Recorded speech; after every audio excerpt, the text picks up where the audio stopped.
So this weekend I had Roman and Leo helping me out with the All About Your Benjamins weekly review for the weekend mixtape. And real quick plug for that before I get to the article about Uber. If you are not seeing that weekend review video, shame on you. You should subscribe. So head over to allaboutyourbenjamins.com, subscribe so you get that video every Saturday or sometimes Sunday morning about things that are going on in the news that may or may not be impacting your financial plan. So that's my quick plug for that. We'll get back to the article now. There's an article in the Wall Street Journal last week about Uber and how it's planning to have a valuation of, or hoping to, I should say, have a valuation of about 100 billion with upcoming IPO. And I wanted to point this out because this is lower than its projected 120 valuation that they were pitching last year, and it's mainly due to Lyft's recent IPO. So you know Lyft is a competitor to Uber. They recently had their IPO, and if you haven't been following, it hasn't been very pretty. So it opened, you had your initial pop, and it's kind of fizzled out since then, and it really hasn't been a good short-term investment.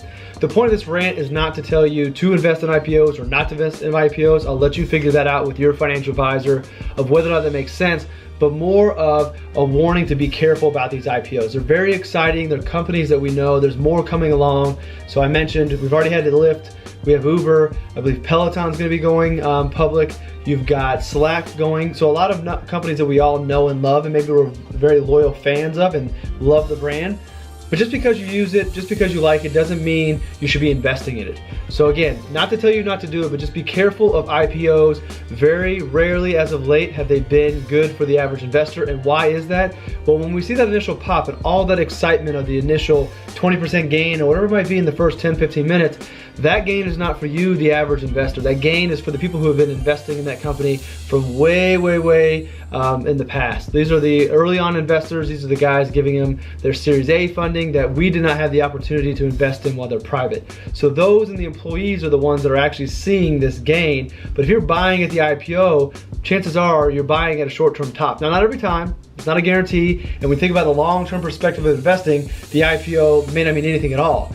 But if you're thinking you're gonna get into one of these names that you know and love very well and make a lot of money right out the gate because you hear about the numbers being floated around, be careful, because that may not be the case. And if we look back, look at Facebook's IPO, it's done well for a long time since, but it wasn't very pretty. You look at Snap, not very pretty.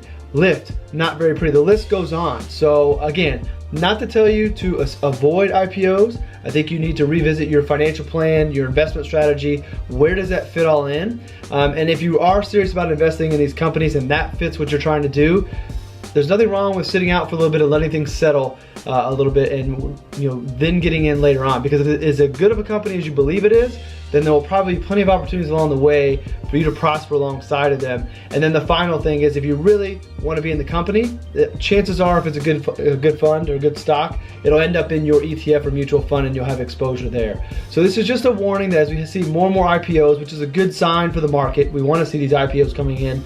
Just be careful as the average investor. Don't get too caught up in the hype, and really evaluate what are your goals as an investor, what is your financial plan calling for, and where does this fit in. And if this is your lottery money, so instead of going out and playing the lottery, you're going to do this, then maybe that's okay. But again, when you see those gains initially, that is not for you, the average investor, buying at the open on the day of the IPO. That is for the people who have been in there for a long time, and they're the ones making all the money. They're passing it off to you at a short-term high, and history as of late has showed us a little bit of ugliness afterwards. And if you're not prepared for that, you may end up with a bad investing experience. So that is a little rant on the IPO market. Again, not telling you not to do it, just telling you to be careful, consult your advisor, consult your plan, consult your investment strategy to see where it fits in and what you're gonna do. All right, we'll see you in the next one of these.